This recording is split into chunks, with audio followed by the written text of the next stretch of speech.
I'm saying it's something called the Tyrone maze rat experiment.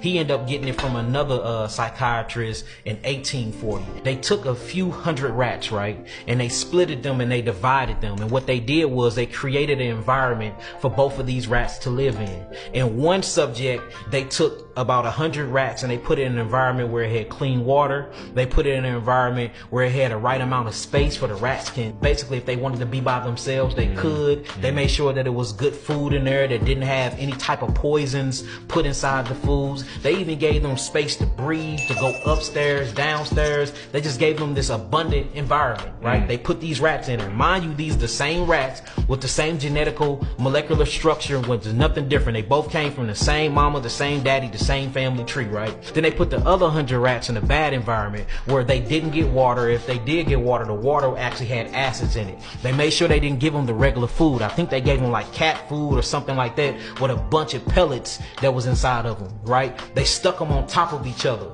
and they made sure that the space was very, very small. They never cleaned any poop out of the maze. They pissed out of the maze and they left them in there. They left them in there for 4 months and they watched how their behavior changed. They went back and they got the actual rats that came from the good environment and they put them in the maze. They ended up going through the maze very, very fast. Then they ended up going to get the rats that they put in the bad environment and put them in the maze, and they didn't know how to even make it through the first section of the maze. So he like, maybe this is a coincidence. So he did it. So what he did was he switched the rats. He took the rats that was smart, that made it through the maze, that was in the good environment, and he put them in the bad environment. Then he took the rats that was in the bad environment, that was dummies that couldn't make it through the maze at all, and he put them in the good environment. He waited 4 months, then he took them back out. The same rats that was good and smart, that was in a good environment, that he put in a bad environment, now they couldn't make it through the maze. The same rats that was in the bad environments, that was dummies that couldn't make it through the maze, he put them in a good environment. Now they making it through the maze and making it through life just fine. So he said, damn, it ain't the genetics, it's the community. It's the environment that you put these biological entities in that changes the way they interact with their environment and with themselves. Did you know he did another 6-month experiment on the same rats that he left in the bad environment? Guess what they started doing? Killing each other. Some of the male rats started humping other male rats. Homosexuality. Look, the other rats that was at the bottom that didn't have the food, these went upstairs to the other rats and started robbing them for food and water. I said, damn, this sound like your typical project. Don't this sound like the PJs? This is a real rat experiment. So it made me start questioning. I had to sit back and really rub my chin. They turned into robbing rats? They turned into robbing, homosexual. What else are you gonna do? Rats. It's a survival mechanism at this point. Now check this out though, guys. It was a selective group of female rats, and I really want y'all to look this up when y'all get home today. Watch this. It will f your mind up. The female rats, they started pampering themselves. They used to let their children just do whatever. Get your kids. Get your children. Get your children. Get your children.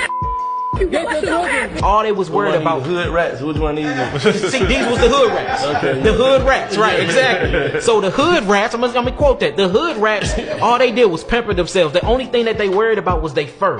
They worried about their weight. The only thing that they focused on was their actual cells. And then the father rats started going to other different parts of the actual rat experiment cage and started like bullying on the younger children. It was crazy, man. Look, it gets so deep when you really start watching it. It even rapists started happening. Rape with the older male rats in the community started raping the younger males and the younger female rats. Same thing that happens in the ghetto where a young girl will get touched on by their uncle, or a young male will get touched on by their uncle or their auntie. With a team, he began feverishly designing and constructing habitats, sometimes referred to as universes, where he performed numerous smaller-scale and more controlled versions of his original rat study on a domesticated strain of albino Norway rat. These rats would want for nothing. All physical needs for a healthy rat lifestyle would be provided for them, including food, water, climate control, and nesting material. The design of these habitats was simple. The layout was a rectangle measuring 10 feet by 14 feet, divided into 4 equal sections by electric fences. 3 of these fences sported bridges over which the rats could climb, while 1 fence lacked such a bridge. He enticed the rats to use one of the center pens by making the spiral staircase to that pen's living spaces shorter than the others, though he admits this was a comparatively small factor. But the more insidious change was to their food supply.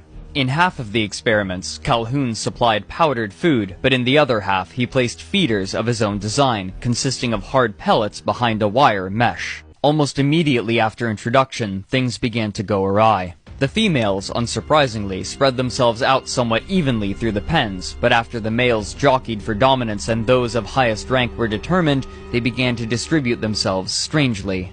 Less dominant male rats will typically awaken earlier and begin to wander and forage for food, and due to the design of the pen, this meant that they usually would end up in the center sections to eat. During this time, the dominant males of the outer pens would wake up and begin guarding their respective territories.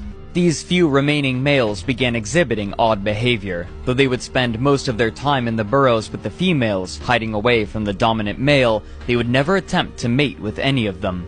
Instead, perplexingly, they would try to mate with the dominant male, and even more perplexing, the dominant male would not fight these attempts. He called a behavioral sink, or an increase in pathological activity in the rats due to the stress involved in such high population density. For the females, the behavioral sink manifested in reduced capacity for nest building and young rearing.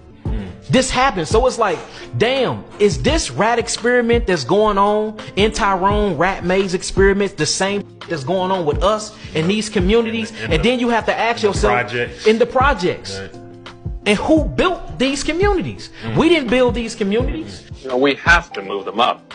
If we leave a smart one in the ghetto, he might develop into a leader against us. You must disperse immediately. This is no longer a peaceful protest when you try to injure people. You must disperse now.